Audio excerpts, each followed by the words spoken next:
Hey, I'm Ruffin Prentiss. I play Summer Kairos on SEAL Team. I'm here with Chris Gordon on Hellblazer Biz. Let's do it.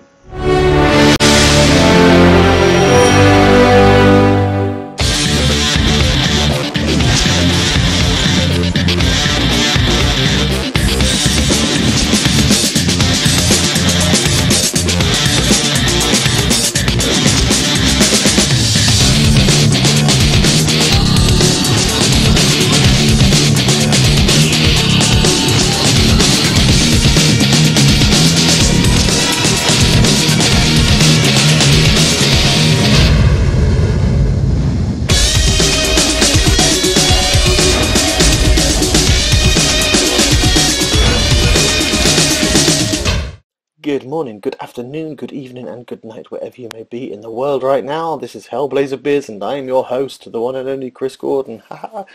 Good job there is only one of me. Thank you all for tuning in, whether it be on iTunes, YouTube, Podbean, TuneIn.com, Spotify, Google Play, or whichever one you are focused on. I welcome each and every one of you and express my gratitude to you for the support. This week's guest is exciting to me, currently on my favourite TV show as Summer Kairos, the EOD specialist. He's an accomplished actor off stage and screen, so without further ado, I introduce to you, Ruffin Prentiss. Everyone, I have the honour of the company of Ruffin Prentiss, who we all know at the moment from SEAL Team. So, hey.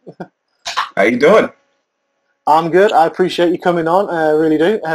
Reaching out to you and you came straight back, which was blown away. No, thank you for having me. I'm grateful to be here. That's great. Now, I mentioned to Justin, it's great to speak to you. And like I mentioned to you before, when this show's something I've done and I love doing it.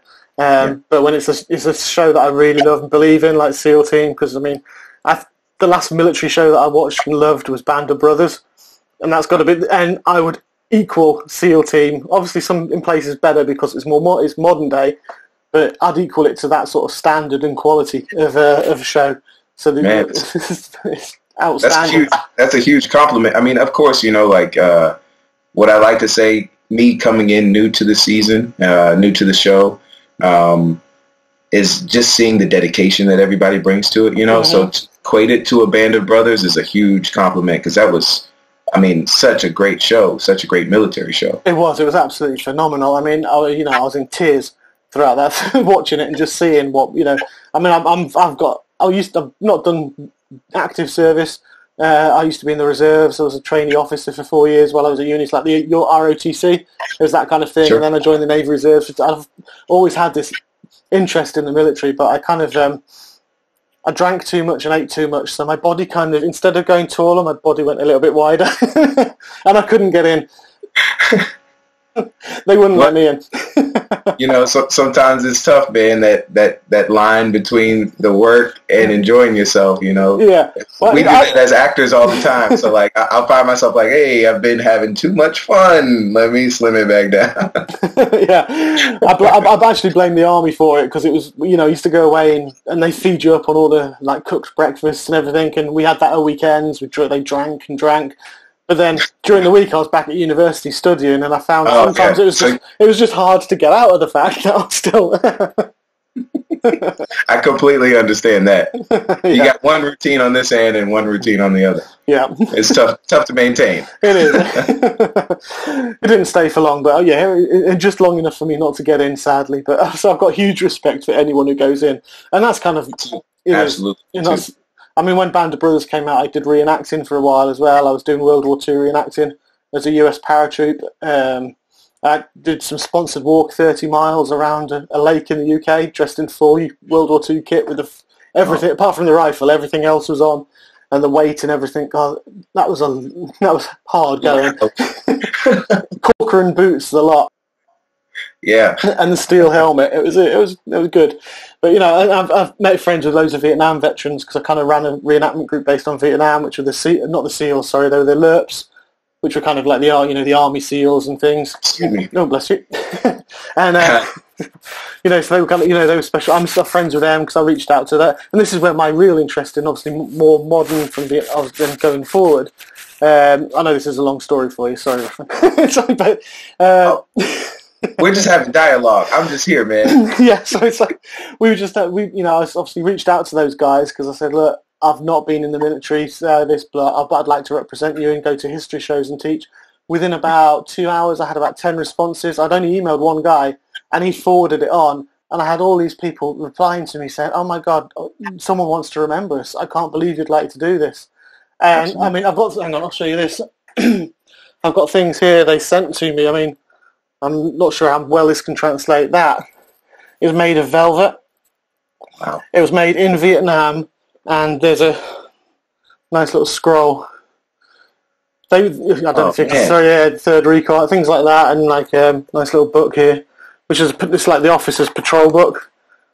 And these guys sent me the stuff. I mean, these patches were taken off the only uniform they brought back because of how wonderful is that too? You know, like I've kind of experienced something similar. We got to go to Fleet Week in LA. And so we got to go hang out with the Marines and the sailors, and you know, just the amount of pride that they take in us honoring them in our portrayal. You know, we really take it seriously on set, and we're glad that it manifests itself in their respect for the show. And so I know completely, all too well, how that experience and that pride that you kind of get representing them. You know, and also, I understand the weight of the uniform in a different way than I ever did before, too. So, let's say mine was the World War II. Well, I don't think it was as heavy as what they wear now, but even so, you don't appreciate it until you've gone out there and you've either run or you've done some tabbing and marching in that kind of kit.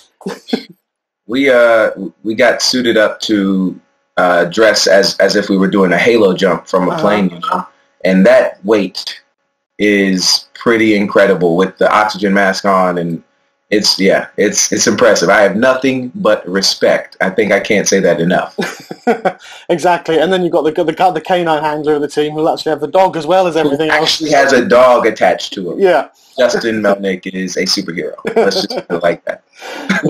No, that kit, look, it does, to be fair, it does really look heavy, and you know, and these guys, these SEALs, the Supermen, and something I think, before even getting to starting the questions, completely different tangent that we've got into, it's great, is how many, there are questions about it, but how many veterans actually work on the show. So, like with Band of Brothers, they had the original veterans. This is another one. You guys, I think it's 300, Justin mentioned, in different various guises. I mean, you've got Tyler, who's ex-Delta, who's actually worked on the team. You've got SEALs, you've got Vietnam veterans in makeup, you've got SEALs, Army vets, Air Force vets, Coast Guard vets. You've got everybody working on that show, which is, again, it's a huge testimony to how dedicated you guys are in wanting to get something portrayed right by using everybody who's actually done it. 100%. It's it's pretty remarkable. We've got veterans in the writing room. We've got veterans at the production level. We've got veterans working as grips, and man, it's insane. Not to mention the people that are shooting with us. So like when we're actually on mission and Tyler's to my right, and he can help me make sure that as I said earlier, I want to honor our military members, and Tyler's right there to make sure I'm getting it right. And I want to get it right because I want this to be, like you said, one of the best military shows there is. And every little piece has to be right. And I think top to bottom, everybody's on that same page. Yeah, definitely. I mean, so far, everyone I've spoken to have got that ethos through and through. And it is. Yeah. And I think that's what makes it such a good show, is because everyone on it is, like I say, it has that work ethos, has that respect that you want to be able to portray this right. You want to make sure you get it right. And that's what comes through on the screen. I mean, you all have great sort of camaraderie off screen as well, which helps. But it's definitely that dedication to preserving memories and preserving the realism of SEALs that just is loved. Like we said, worldwide. We've got a question later from Stacey anyway, but from Reunion Islands to me in the UK to people in Germany, Australia, it's worldwide hit, which is fantastic. Pretty incredible, man. I cannot lie. Yeah, pretty incredible. And to be part of that as well, it must be something. Yeah, like you say, just incredible. So excellent. I mean, so moving on to my first question, which is here. I mean, we actually, obviously, people who are watching this, a lot of them will know you from SEAL Team, which is currently, obviously, you've got a nice career behind you, Madam Secretary and other things. But you're also an acclaimed stage actor too. and I've got an affinity with the stage because I did that when I was younger. When I was like 18, 19, I was in theatre and did stage and stuff like that. You've got a BA in theatre arts. Now, both are very totally different. And I kind of asked this question because a lot of the people I get on have got both experiences of both sort of art forms. And Sure. they are different, but do you have a preference? Which, Oh, man, it's tough. I think there are pros and cons to both, I think the craft is the craft. I think what I would tell an aspiring actor would be to study theater, go in and really take the time and learn how to have that stage presence and project to the back wall and to radiate your energy to fill a room, that in itself is a specific skill. Yeah.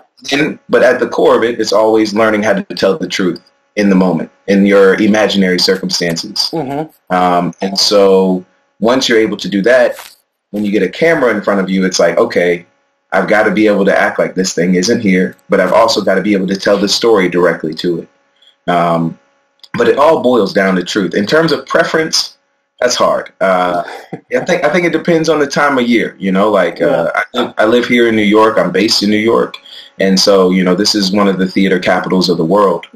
And so there's nothing like seeing a great show. And summertime is when TV kind of slows down a little bit. Like the fall season hasn't quite started, and a lot of the episodics have just ended. So if I can find a nice summer play to do, I like to fit it in, sometimes if I can find one right before pilot season. It's a little bit of strategy, a little bit of career stuff, but I love both. And they challenge me in different ways. Excellent. That's, I mean, you've got the adrenaline, haven't you, on a stage. I think, for me, not that I'm an experienced actor. I did stage when I was, 20-odd years ago, 25. I was even a pantomime dame. That was got to be the pinnacle. I was in musicals in school when I was like 16, 17, but then when I was 20 at university, I joined the amateur dramatics, and I was a pantomime dame, and I've got to say that's probably the best experience I've had on stage, because you just let loose, and it was hilarious. Politically incorrect because it was 20-odd years ago, so there was a lot of... Sure. There was a little more... I'm not going to go into it, but there's a lot more allowance in how you could actually, behave. And obviously, they're all friends who I was with anyway, so people I actually picked on in the audience I knew very well, and so I knew they'd take it as a joke. But, it's great. And then obviously, like you say, there's that adrenaline of going on theatre. Every performance you do could be different because it depends on the audience. So it's a whole new expression. And then the film, I was lucky enough to be in a film 2 years ago, I will say, yes. I had about 20 lines in a film, in British independent film. That's wonderful. It's out this year. Thank you. It's out this year. I'm not going to tell the character. I found out when I got to the day, they didn't give me the full script, just the scenes that had lines. Okay. And when I got there, I found out the character was in other scenes, not speaking, and I realised he wasn't a very savoury person, I'll put it that way. But hey, I got a speaking part in the film, so I was quite happy. But even then, I loved it. I was there for 12 hours of the day, and this is, I think, something, again, as you put when you're in a film, because it's not the stage, but on the screen acting, you've got everything going on around you to learn as well. And I find that myself. I was just sitting watching. They kept telling me, "You're bored." I know it's really boring, and I was like, "I'm not bored." I'm watching how he's working the camera. Yeah. They're working the boom. I'm working how the director's lighting it, and there's so much on there, ongoing, and I can imagine with SEAL Team, bringing it back to the topic, because you're on location a lot as well, I can just imagine how busy those sets are. They must just be bustling.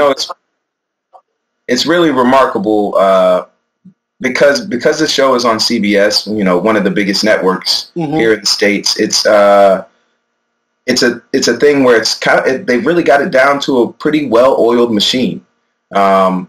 Everybody moves at a nice clip. It's never rushed. Everyone's really kind and nice.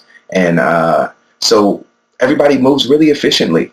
But you're right. There are so many moving parts from the moment we've rehearsed to setting up lighting to making sure that our stand-ins, the second team comes in and makes sure that everything's going to be perfect. And even then, the director is still making sure he's getting his shots and what he wants next. You got sound running around. And then all of a sudden we've got to get in our gear. Then we got to get mic'd. And, it's so many pieces. But once we, it's really a well-oiled machine. I'll say that. And everybody's super efficient and super kind about their job. And I think that's also what makes this pleasant. Yeah. Which, because obviously everyone works together, it's cast and crew. Because there's been some, I think, not that I'll mention names or any people, but I know in the past, but they've not attacked them, but they've just said they've been on stage, been on screen where there's not been a symmetry because maybe someone's a bit too, a bit too forward and a bit too maybe they say assertive and bossy and pushing other people around, or or you get basically egos and that kind of thing going on there. And I don't think, considering the talent that you and everyone else on that show is included, I can't even explain it. You know what I mean? The flow of it and everything on it is just perfect, considering how the level of talent on the show. Basically. Absolutely, and just like any other human being, there are days where you show up to work and you might be tired or you might not have slept well or whatever. Who's a super human being is AJ. AJ, who plays Sonny Quinn. Yeah. AJ has 2 twin boys, and I mean they're precious kids, but they're still pretty much babies. Yeah. And he's got to play father, and then at that age you probably aren't getting too much sleep, and then he comes in and plays Super Sonny Quinn, and it's just amazing to watch that he can have that energy on both ends. He's really a Superman. Yeah, excellent. And so, but just like any other job, you might come in, days differ in terms of your mood, but once you get there, because of everybody else and the energy that you're in, even if you're upset, you're just like, man, I love my job. And, all of a sudden your mood is shifted and it's time to go to work. So. Excellent. Yeah, that's definitely the kind of thing you want to do, and where you want to be. I mean, AJ's right. His little twins are adorable. Not that I've met them, but you see them and stuff, and he just seems a great character. And I've seen him obviously from previous shows that he's been in, and he just comes. I'm glad to hear that he's as nice a guy. I mean, people have met him at Comic-Con, but that he's such a nice and genuine a guy as he comes across, and a wonderful character actor. Yeah, I mean, the variety of characters he's played is insane. So. Yeah, he's got a very, very wide range of characters he's done in his time, and hopefully, I'm keeping my fingers crossed. I'm trying to catch you all like Pokemon, so hopefully next year I might get. You got to catch them all. That's right. Exactly. I'm building up here. I mean, you guys. That's another thing. I think the fans actually adore, and I think it's because of your interaction with fans. It doesn't happen on all the shows you get, so you guys actually make time. You go out. Do you think that obviously that is a huge part of making a show a success? Is how you actually engage with the people who are watching? 100%. I think if your show isn't being watched, your show doesn't exist. So SEAL Team doesn't exist without the fans that tune in every Wednesday, and or whenever it's aired in other countries that tune in every time. It doesn't exist, and for us not to appreciate and honor them back, and that's a small thing to be like, someone wrote me a message on Twitter. It's very small. It's the least thing I can do to just be like, hey, I'm just grateful that you are a fan of this show and a fan of our work, and I mean, I'm a fan of the guys I'm working with, So I completely understand it from the other end too. So we love we love our fans. Some of the best fans in the world, simply.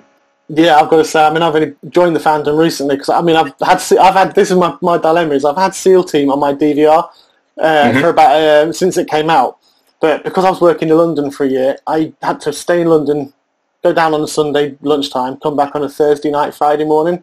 So I literally had one day with my wife and family and stuff to actually catch up on any shows that we had. So it's just that one day. So I had all these stuff to watch. So SEAL Team is backed up, but now I'm back at home again. I'm living home. We've binge watched the entire stuff, so we're completely up to date. I was going to say, how long did it take you to get through season 1? Because that's 22 episodes. That's a big chunk of TV. A week and a half. That's impressive. Yeah, that's impressive. Several episodes a night. But it's, I mean, my other half, she loves the show, and for her, to love something so much as well and be engaged and cry her eyes out when Alana, obviously died in the show. That was those 5 episodes. I mean, they're the ones you were in as well. They were the most emotional I've seen on TV in a long time. Because you are so gripped by those characters, and then out of the blue, you'd expect one of the SEAL team to, like they do, obviously to have that call and the wives to get the call, which is another great part of the show, is experiencing both sides. But then for it suddenly to flip, you're like, oh, and I mean, I had something in my eye, I would say, for every episode for the first 3 or 4 episodes. my go-to line is, no, my eyeballs are sweating. Yeah. Just hot in here, my eyeballs are sweating, that's all. I'm going to steal that. No, it's interesting because joining this season and getting the first couple of scripts, I remember reading episode 2, and when I read it, I was just like, I couldn't comprehend because I had just watched the entire season of season 1, and I couldn't comprehend how this was happening. It was such a shock, and it's rare. I'm not going to say rare, but it doesn't happen often. These are big moments in television shows, and you have to kind of like mark them out when they're going to happen strategically throughout a season. Yeah. And for something like that to happen right then and there, a couple episodes into a new season, it's rare that a script itself shocks the actor. Like they really caught me off guard. So I knew the fans were going to be like, everybody was bracing like, oh my gosh, the fans are going to go on such a ride. Yeah. And we're just glad that it turned out to be exactly what we thought it would be. Yeah, definitely. And then as soon as Alana, and we got to come to terms with Alana. We haven't come to terms with Alana, to be fair. But then all of a sudden, then you get Adam, and then like, boom, and it's like, whoa. Michael Irby, I didn't get to work with Michaela, who plays Alana. Yeah. Just because all of her stuff is basically with Jason, with David. Yeah. And, but working with Michael Irby, it was an absolute pleasure. He's a wonderful actor. He's willing to give knowledge whenever you ask, and I consider him a friend. I will leave it at that. Yeah. He's a great guy. Wonderful actor. Oh. He is. I mean, I've followed him. I mean, I originally think I came seeing Michael, that I could remember, was when he was in The Unit, which is very similar to SEAL. But I mean, I know he's done stuff before then, but I think that was when he first came to my eye.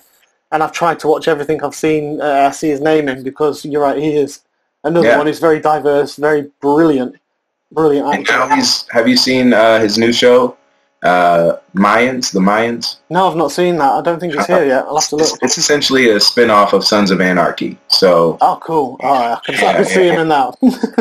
He's great in that as well. Brilliant. I keep reaching. I should be your PR guy. Yeah, you should. If you're his PR guy, you can get him on the show, because I've been trying to get him as well. Hey, we'll see. We'll see. I'm not sure what he's up to. Michael is funny about social media, but he's getting better. I've watched his social media game grow and blossom. It's cool. Yeah. That's the thing, though. It's when you guys are so busy, it's difficult to just keep up with social media. I mean, I find it hard myself. I mean, I'm just an IT guy working during the day, and I find it hard enough to try and keep up with my social media myself and to get things going. So I can only imagine when you're on set 15, 20 hours and then you've got to go and, like you say, interact with everybody and make sure you've messaged people back. It's crazy. Yeah. Definitely. My social media is growing, and with every show I get, a new group of fans, and always grateful and humbled by it. It's really, sometimes it's like, what is my life right now? But it's one of those things where, like I said, you see a really nice message or a question, and you want to do your best to give back. Because I know if I send a question or something to someone I was a fan of, I'd want that too. So, well, yeah, exactly. Golden. Yeah, which is, is not everyone does that, and I think, like I said before, I think that's one of the reasons why the shows work. There's other shows which I think do that a lot, and which I like, Lucifer and things like that, which I'm in the fandoms of, and those. Like SEAL Team, is like you said before, it is the best fandom. I've only been in it a short while, which is where I got to before I went on a complete tangent off down that way somewhere. They are the best fandom going. They're so welcoming, they're so generous, they're so passionate, and that's what what brings everything together even more, which is fantastic. Cool. The other question I was going to ask you before I start moving on to a few which I've got from people who sent in, and it was going back with the theatre and the screen work. The other type of job and work that you do is obviously voice acting. I mean, you're Marcus Holloway in Watch Dogs, which is pretty awesome as well. I've only played the game briefly, but it was a pretty decent game. So, sure. Did you do mocap for that, or was it just the voice? Full-on mocap, was it?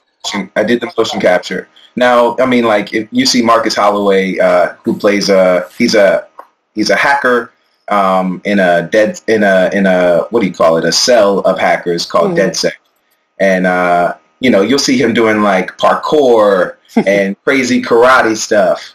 Now that they hired some guys to do that, and those guys are like legit ninjas. I would be in the studio, and so how it would work is they'd capture me like beginning the move, or we'd do it at like 50%, and then the guys would come in and be like 1,000%. And it like I would just be like, how are they moving that fast?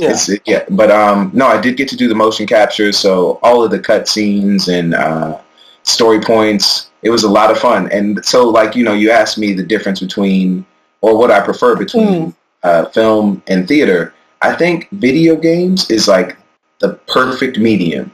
Yeah. Just because there's a different level of freedom. Sometimes with television, you have to have like blocking where you have to stay in a certain place, With video games, there are cameras in a whole 360. So infrared cameras that capture every movement, as well as there are camera guys there. And I got to work with Ubisoft, which was a wonderful company, shot in Montreal for off and on for a year.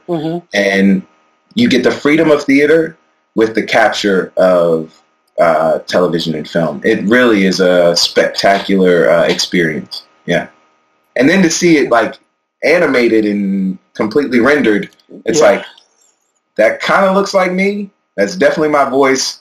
This is weird. Like you're playing and you're like, oh, I just killed myself for the 15th time today.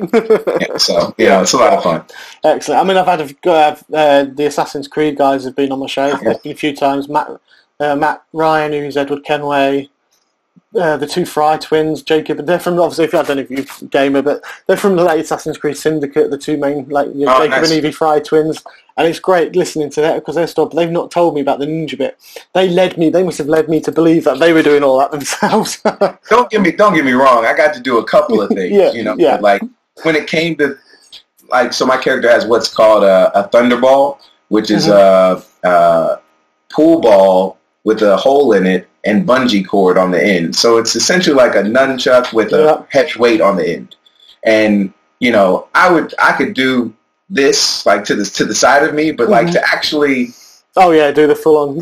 Come on. Guys come in and they do it wonderfully. It's really amazing to watch. Oh yeah, it's like an art form when you see them in those nunchucks. I mean, I tried it once and on my head, my eye, just flung across the room. Yeah, exactly. Yeah, I've got no skills there whatsoever. Cool. I've got some questions which did come in from fans as well, which is another part of what I do for the show is I'll try and engage, get the fans to send in questions so they can see you and hear you actually answering as well. First one is from someone we've already mentioned before, which is Stacey. She seems to be Seal Supervan. Great person. What was your job? What was your job before acting on SEAL Team? But what's the best part? What's the best part of playing an EOD guy on screen? Two-part question, right?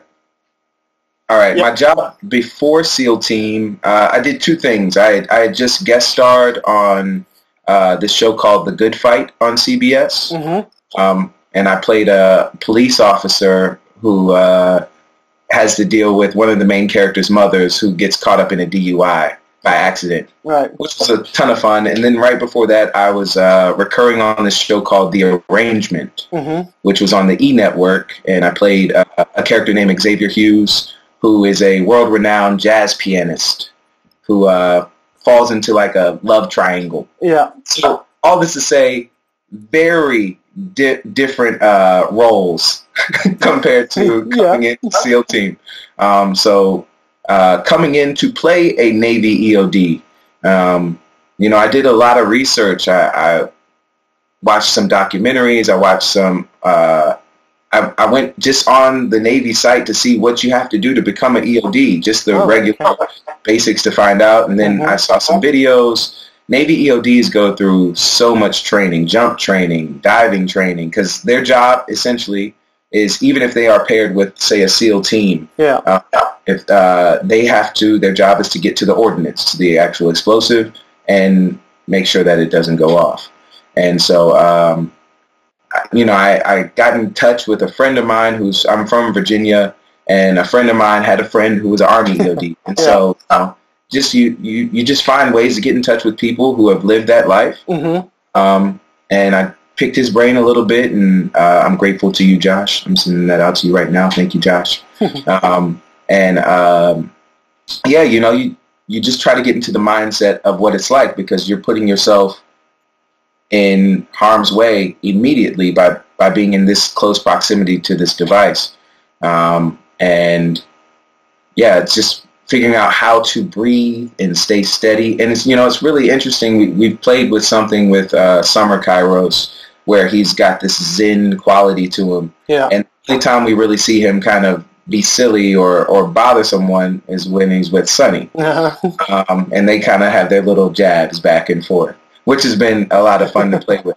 But outside of that, he's usually pretty calm and just taking things in. And that's how he kind of takes on his job as an EOD. So for me, I also went surfing for the first time while I was out in LA. Oh, cool. And I figured that was one way to get at peace with the ocean, to make your peace with the world. And so it's one of my Zen practices of trying to learn how to surf and be one with something. And that factors into how I try to play the character. Fantastic, fantastic. She does actually mention that she loves the friendship with Sonny and just keep the pranks in the show. It is a great, the banter in between is perfect. Some of his lines are, I think, I don't know, they make, there are times on set where I'm like, I don't think I'm going to be able to not laugh. I'm going to laugh at you today. And I'm not supposed to. That's a testament to AJ. Yeah. Next time you're on, you'll need to wear the T-shirt. I mean, I saw this T-shirt years ago, I think, and it's done its rounds. You've probably seen it for the EOD guys. And it was a perfect one. It says, I'm an EOD, bomb disposal technician. If you see me running, try to keep up. That's good advice. That's sound advice. I think it was I don't know if it's a police officer or it's someone in Afghanistan or something, but that's the T-shirt they had on. It was like, I'm a bomb tech. If you see me running, try and keep up. Just come on with me. Come on with me. It's nothing to be done here. Talking of T-shirts as well, nice little link I've done that, which wasn't meant, is Camille Bonus she's asked, do you know the origin of the Eddie Would Go T-shirt? I do. So Eddie Aiku was a world-renowned surfer and lifeguard in Hawaii. And he won surf competitions, but the thing that he's known for is I can't remember, I want to say it's Waimea. Don't quote me. But it was a beach in Hawaii that had really tough swells and surfs, and to the point where no one would lifeguard it. And Eddie, being the surfer that he became the lifeguard of that beach. And he saved lives endlessly, bunch of lives. The waves are just so big out there. Yeah. And so he became legend in that sense. And the legend tragically ended. He went on this ritual sailing trip, and the boat capsized, and he had his board with him, and he told everybody that he would paddle back to shore, and he'd bring back help. Yeah. And just his bravery is where the slogan "Eddie Would Go" comes from. Okay. It's basically saying, don't be scared. Eddie would go. He would do it. Yeah. And that's kind of fits into the mantra of my character. Is this bomb is here. Eddie would go. Yeah. I'm going to go do this. I'm going to be brave and courageous and stand up and save lives. So, yeah. Fantastic. If you get a chance, ESPN did a 30 for 30 documentary on him. It's really wonderful, called Hawaiian. Yeah. Oh, brilliant. I'll look that up. I know Camille, she's actually from Hawaii, so I think her question was loaded because she knows. I think she was they were really honoured to have a shout out for the Hawaii sort of linkage there. Absolutely. And we had to get permission from the family to use the slogan because they still have surf competitions in his name, and so Eddie would go shirts in to remember him and honor him. So I was honored to be able to wear that. Well, yeah, that's a character. Fantastic. Oh, so you're not only getting the honour from the SEALs and those guys, you're actually getting the honour from... That's a nice touch. It really is. A really nice touch. Cool. Little thing, and it was funny. People were like, is his name Eddie? Like, I would see on Twitter, people were like, is his name Eddie? Why does he have Eddie on his shirt? I don't understand. And so like, that's the background of it. I'm glad I get to clear it up and say what it is. Yeah. Well, there we go. I didn't know that, so that's and I will watch that documentary now because it does sound like fantastic, fascinating guy. I love people who just go out and selfless like that. It's Jennifer Alps is asking, will we see more of you as the season progresses? Because she's missed the character during the Mexico episodes. Mexico isn't known too specifically, or at least dealing with the cartel for explosive situations. But, I can say that Summer Kairos does return very soon, actually. And you'll see him a couple times coming up soon. Yeah. Fantastic, brilliant. That's good to hear. It's good to know that while they were in Mexico, a bomb didn't get the best of me in some side story. So I'm still here. I'm still ready. Well, yeah, exactly. Sometimes you find that out, don't you? When you've come in as a character for a couple of episodes, and suddenly, hang on, what happened to my character? Right. For me as an actor, when the Mexico stuff was going on, I was like, as long as I don't watch an episode and like they get a phone call and they're like, man, we just lost Summer, like.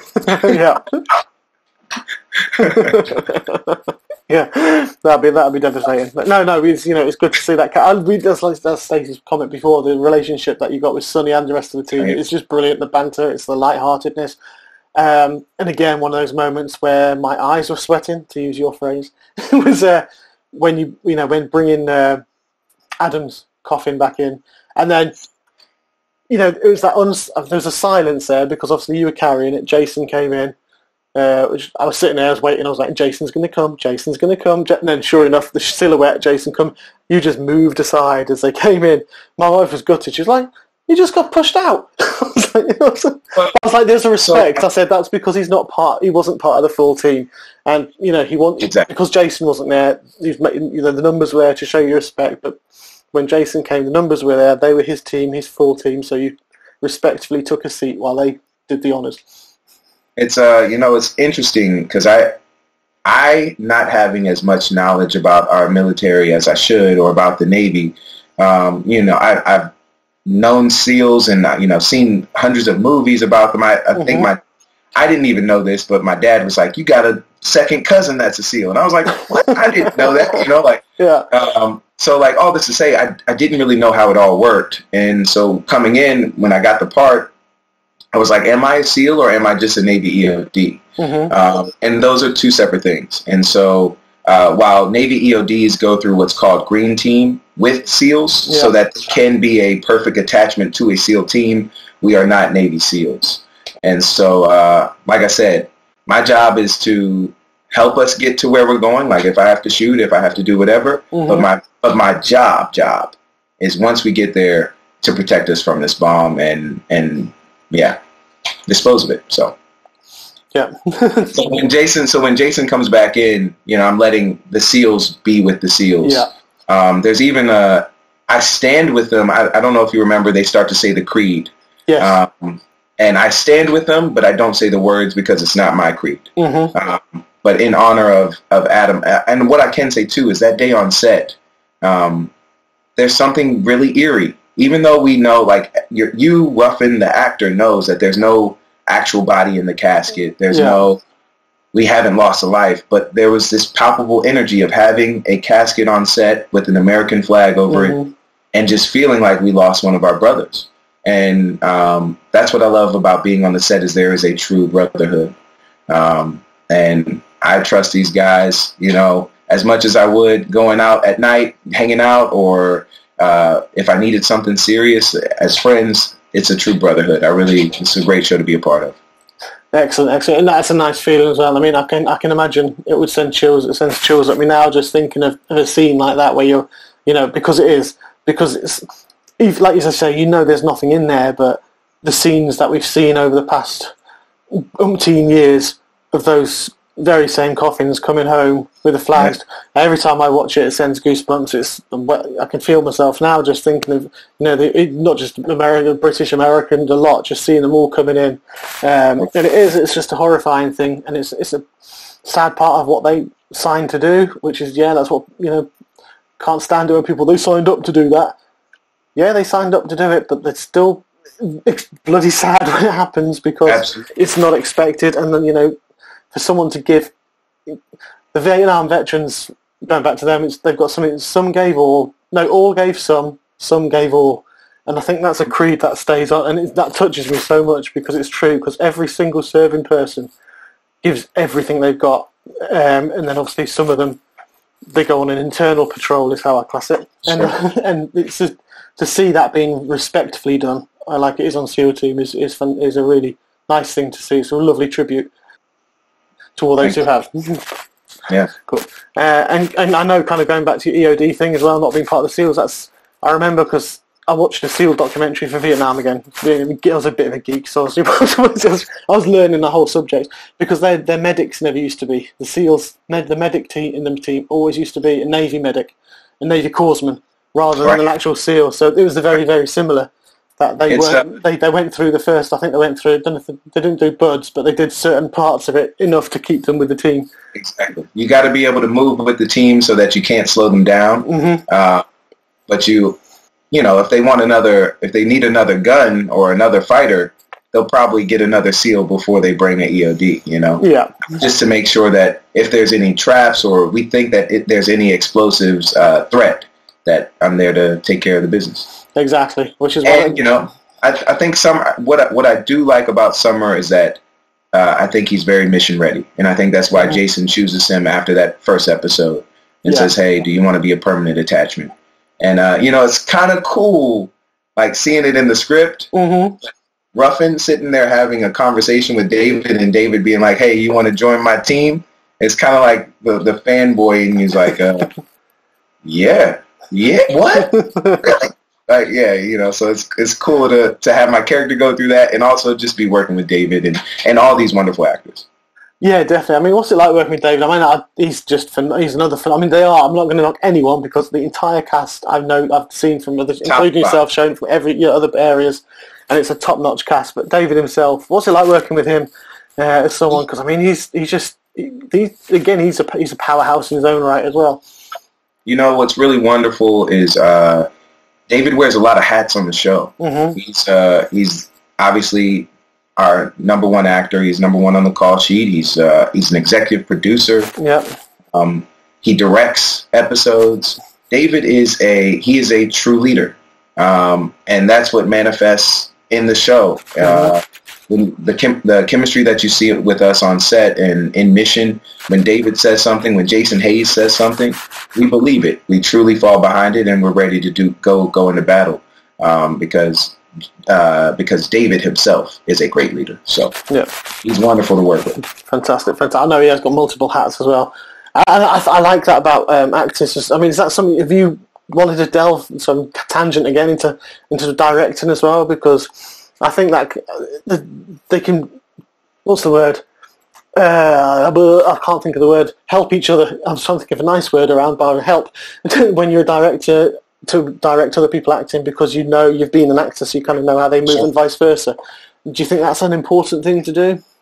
And I definitely think it helps. I think there are some actors that, depending, like people have different styles, right? Yeah. I think a great director is someone who's able to adjust to the person. Like I always like to say, I grew up playing sports, so a great coach would be like, I know that Ruffin doesn't need to be yelled at. He needs to be encouraged. Mm-hmm. But I know that so-and-so, player A, if I don't get on his butt, he's not going to play as hard. Yeah. So a great director kind of falls in that same vein where like, how to talk to each person individually to get the best out of them. Yeah. And so I definitely think when actors make that transition to being directors, it definitely can help that relationship and clarity in vernacular and terminology in terms of pulling out strong acting performances. I think and so yeah, if the opportunity ever arose, I'm writing a little bit now myself.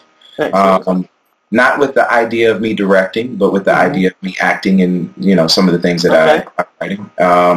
But yeah, eventually I think I would like to be able to see it from the other end. I always see directors do this. We're going to shoot this way. Or I call these director or DP hands. Yeah. So one day I'll be doing this. I see the shot, so yeah. Excellent. That'd be good to see. I just thought I'd throw that in because it's something in the past I've talked to people in, it does seem to be a sort of a symbiote relationship sometimes as well, and I mean it can go the other way as well. I mean, I would say probably not all actors can be directors, and not all directors can be actors. I'll say that, which is very true. It's but yeah, when it works, it's good to just even experience it just for once or twice. But when you meet the people that like you can get the mix, I think it's definitely a good thing. Yeah, and it helps benefit everyone. I think that's the right way to put it. Brilliant. I'm going to bring you to my signature question now, Ruffin. And I'm sure if you've seen Justin's, which you said you have, you probably know what's coming. The background to this quickly is, for yourself and anyone who might not have seen it, is last year a guy called Mike Quinn, who's a lovely guy. He plays Nine Numb in Return of the Jedi. It's the one he flies, the one with the monkey face with the red suit. He flies the Millennium Falcon, yeah. And he's also been a puppeteer with Jim Henson for 30 odd years, and he's worked on Labyrinth, The Dark Crystal, and stuff. All round brilliant puppeteer. So, if you could have a Muppet created after you, what Muppet would it be and why? A new one or existing one, a mix of them. It's whatever you want. Someone sent the question in to him, and I was like, "This is such a cool question." This is really interesting. I'll think about it like this. I would take like a Kermit type frame. Okay. So I maybe would even be a frog, but I would want Cookie Monster's voice. My reason being is I'm someone that can always eat, and the weight will just come, and I'm envious of people that can eat and just stay super lean. Oh yes. And so I would want to be the guy Kermit who is super lean but is always eating cookies. And everybody's like, "Where does it go?" And I'm like, "I don't know. Cookie doesn't know." Like that type of thing. Yeah. So that would be my Muppet. I think I would want to eat as much as I can to my fulfillment and never have to work out.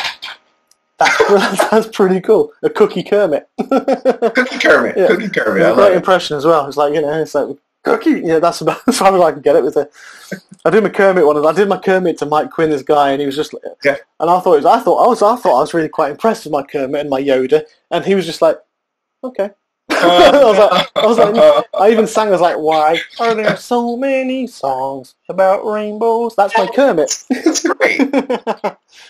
That's great. And the Yoda is, what is it? Do or do not. There is no try. Do or do not. Now your Yoda is pretty good. Mine. Go on. Yeah. Go on. Do a Yoda for me then. No, okay. This is when I choose not to embarrass myself and keep my dignity. Yeah. Because I don't care. I've lost my dignity, so it's fine. Brilliant. Is there anything, Ruffin, before I stop this recording, is there anything you'd like to say to the people who are watching and listening to this? I just want to say thank you, one, for tuning in with me and Chris and taking the time to listen to this podcast. It's been a total honor to be a part of this season of SEAL Team, and I'm excited for you all to see what's to come. We have the best fans in the world, and we're just grateful. So I just want to say thank you. I'd like to thank Ruffin for his time there. That was absolutely fantastic. A really, really fun chat. I hope everybody out there enjoyed watching or listening to that as well. And for everyone who sent in questions, I hope you got the answers that you were looking for. And please, I just want to say thank you. This is the last show of 2018 for me.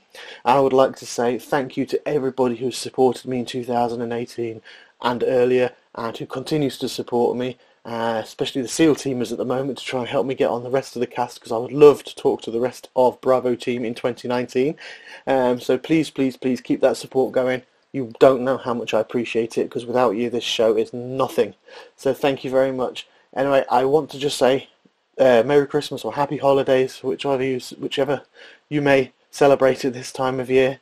This has been Chris Gordon with Ruffin Prentiss of SEAL Team on Hellblazer Biz. See you in 2019.